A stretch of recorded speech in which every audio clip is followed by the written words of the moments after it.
Hello and welcome back to Do It With Daisy.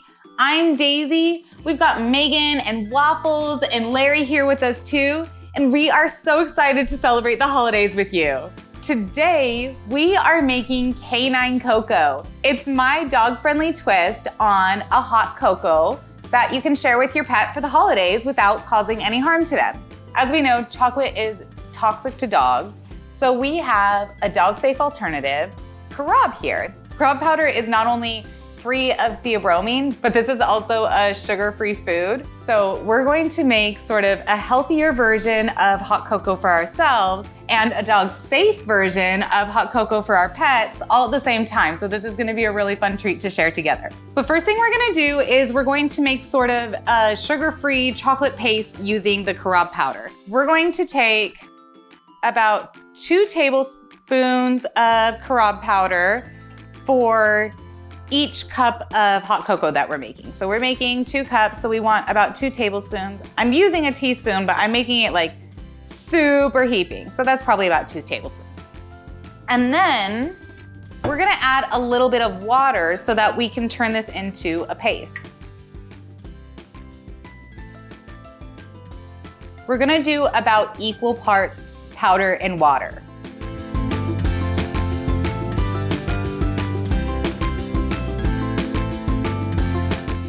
Once we get all of the little powder pieces smushed out, then we can go ahead and add our coconut butter. So this is pretty good. We don't have any lumps. Yours may be a thicker consistency if you were more precise with your measuring with water, but this is really good. So now we're gonna add some coconut butter. Perfect. Oh, that's gorgeous. Keep scooping. Yeah, 1 more scoop. Probably about 1/4 as much coconut butter as you do carob powder. There we go. Now we've got this sexy, chocolatey, swirly thing going on here. It's beautiful. So now we are actually going to dilute this a little bit more. We're going to add some coconut oil. It's gonna make it a little more fatty so that it absorbs into the milk a little bit easier when we add milk.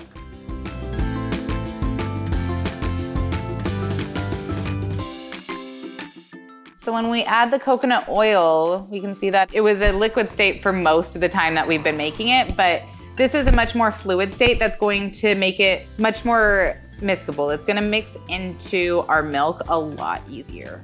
Okay, do you wanna grab the milk and see if we can like pour it in? So we'll mix that in while we pour the milk. We wanna do this part nice and gently so that we don't burn our chocolate, which is why we are using a double boiling kind of system.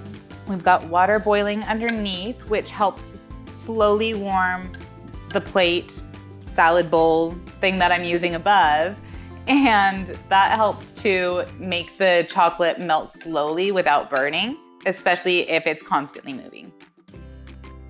When you have chocolate that's just in a pot directly over a heating source, then it's really hard to prevent burning because the heat is not evenly distributed throughout all of the chocolate. And so you have one part that's directly in contact with something that's like 100-something degrees, and then you have the top layer of chocolate that is in contact with the room temperature air, and then in order to have those mix faster than the chocolate's gonna burn, you have to be stirring like so fast. So it's a lot more realistic and a lot easier to use a double boiling system to melt chocolate.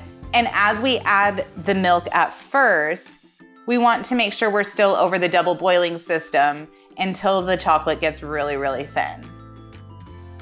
Go ahead and pour a little more in. We've got it all mixed.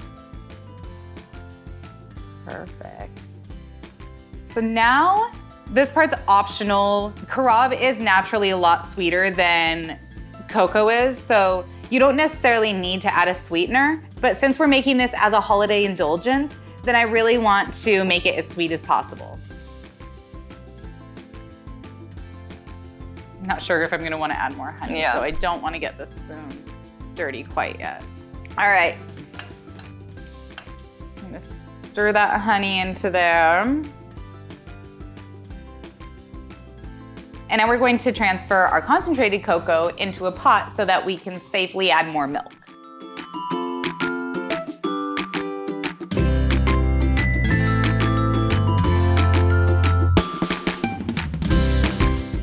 So now we're gonna go ahead and I'm gonna keep stirring and Megan's gonna keep pouring until we have all of our milk and chocolate mixed together. And then we just wanna warm this up and get it really hot. You're gonna want a little bit more honey. As this mixture gets warmer, the honey will melt and so will our chocolate coconut butter coconut oil mixture. And so everything will mix together a little bit more easily.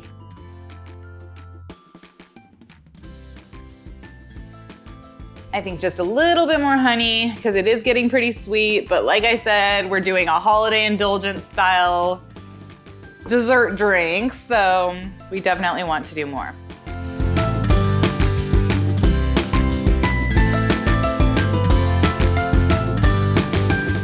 I think these are all pretty much perfectly melted together.